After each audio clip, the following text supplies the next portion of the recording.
ಹರೇ ಶ್ರೀನಿವಾಸ ಶ್ರೀ ಗುರುಭ್ಯೋ ನಮಃ. ನನ್ನ ಹೆಸರು ವೈಜಯಂತಿ. ನಾನು ಬೆಂಗಳೂರಿನಲ್ಲಿ ವಾಸವಾಗಿದ್ದೇನೆ. ಇವತ್ತು ನಾನು ರಾಯರ ಅನುಗ್ರಹ ಹಾಗೂ ಪವಾಡದ ಬಗ್ಗೆ ಒಂದೆರಡು ಮಾತುಗಳನ್ನು ಹೇಳಲು ಇಚ್ಛಿಸುತ್ತೇನೆ.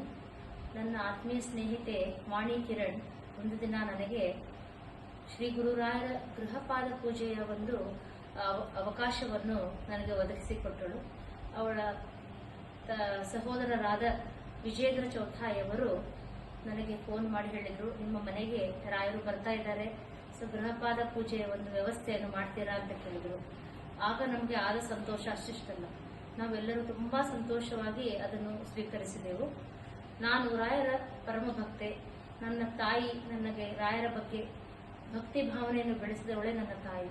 ಚಿಕ್ಕವಳಿದ್ದಾಗಲೂ ರಾಯರ ಮಠಕ್ಕೆ ಹೋಗೋದು, ಅವರ ಹಾಡುಗಳನ್ನು ಹಾಡುವುದು, ಅವರ ಸ್ತೋತ್ರಗಳನ್ನು ಹೇಳುವುದು, ಇದು ನಮ್ಮನೆಯಲ್ಲಿ ಯಾವಾಗಲೂ ಇರ್ತಾನೆ ಇತ್ತು. ಸೊ ರಾಯರ ಅನುಗ್ರಹ ಅಥವಾ ಅವರ ಪವಾಡಗಳು ನನ್ನ ಜೀವನದಲ್ಲಿ ತುಂಬಾನೇ ಆಗಿದೆ.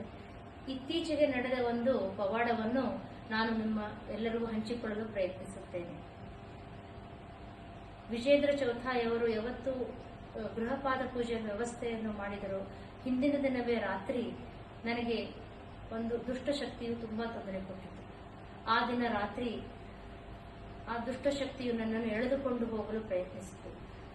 ಆಗ ನನಗೆ ತುಂಬಾ ಭಯದ ವಾತಾವರಣ ಆವರಿಸಿ ನಾನು ಸಂಪೂರ್ಣವಾಗಿ ಬೆವೆತು ಬಿಟ್ಟಿದ್ದೆ. ಆ ಸಮಯದಲ್ಲಿ ನಾನು ರಾಯರ ನಾಮಸ್ಮರಣೆ ಹಾಗೂ ವಾಯುದೇವರ ನಾಮಸ್ಮರಣೆಯನ್ನು ಸತತವಾಗಿ ಮಾಡಿ ಆ ದುಷ್ಟಶಕ್ತಿಯಿಂದ ನಾನು ಹೊರಗಡೆ ಬರಲು ಪ್ರಯತ್ನಿಸಿದೆ. ಆ ಭಯದ ವಾತಾವರಣದಿಂದ ಹೊರಗೆ ಬರಲು ನನಗೆ ರಾಯರ ನಾಮಸ್ಮರಣೆ ಹಾಗೂ ವಾಯುದೇವರ ನಾಮಸ್ಮರಣೆ ತುಂಬಾ ಸಹಾಯವಾಯಿತು. ಮರುದಿನವೇ ಗುರು ರಾಯರ ಗೃಹಪಾದ ಪೂಜೆಯ ಕಾರ್ಯಕ್ರಮ ನಮ್ಮ ಮನೆಯಲ್ಲಿ. ಸೊ ರಾಯರು ಬರುವ ಮುಂಚೆಯೇ, ನಮ್ಮ ಮನೆಗೆ ಬರುವ ಮುಂಚೆಯೇ ಆ ದುಷ್ಟಶಕ್ತಿಯನ್ನು ನಮ್ಮ ಮನೆಯಿಂದ ಹೊರಗೆ ಹಾಕಿದರು. ಯಾವ ದಿನ ಗುರು ರಾಯರ ಗೃಹಪಾದ ಪೂಜೆ ನಮ್ಮ ಮನೆಯಲ್ಲಿ ನೆರವೇರಿತೋ ಮರುದಿನವೇ ನಮ್ಮ ಮನೆಯಲ್ಲಿ ತುಂಬಾ ಸಂತೋಷದ ವಾತಾವರಣ, ಒಂದು ಉಲ್ಲಾಸದ ವಾತಾವರಣ ನಾನು ಅನುಭವಿಸಿದೆ. ನಮ್ಮ ಮನೆಯಲ್ಲಿ ಎಲ್ಲರಿಗೂ ಸಹ ಅಷ್ಟೇ ಅನುಭವವಾಯಿತು. ರಾಯರು ನನ್ನ ಜೀವನದಲ್ಲಿ ಮಾಡಿದ ಪವಾಡಗಳು ಅಷ್ಟಿಷ್ಟಲ್ಲ, ತುಂಬಾ ಪವಾಡಗಳು ಆಗಿದೆ. ಆದರೆ ಇದು ಇತ್ತೀಚೆಗೆ ನಡೆದ ಪವಾಡ. ಇದನ್ನು ನಾನು ಎಲ್ಲರ ಮುಂದೆ ಹಂಚಿಕೊಳ್ಳಲು ಪ್ರಯತ್ನಿಸಿದ್ದೇನೆ. ನಾನು ಮತ್ತಿಕೆರೆ ಮಠದ ಕಾರ್ಯಕರ್ತರಿಗೆ ಹಾಗೂ ವಿಜೇಂದ್ರ ಚೌಥಾಯಿಯವರಿಗೆ ಮನಪೂರ್ವಕವಾಗಿ ವಂದಿಸುತ್ತೇನೆ. ನಮ್ಮ ಕುಟುಂಬದ ವತಿಯಿಂದ ಎಲ್ಲರಿಗೂ ನಮಸ್ಕಾರ.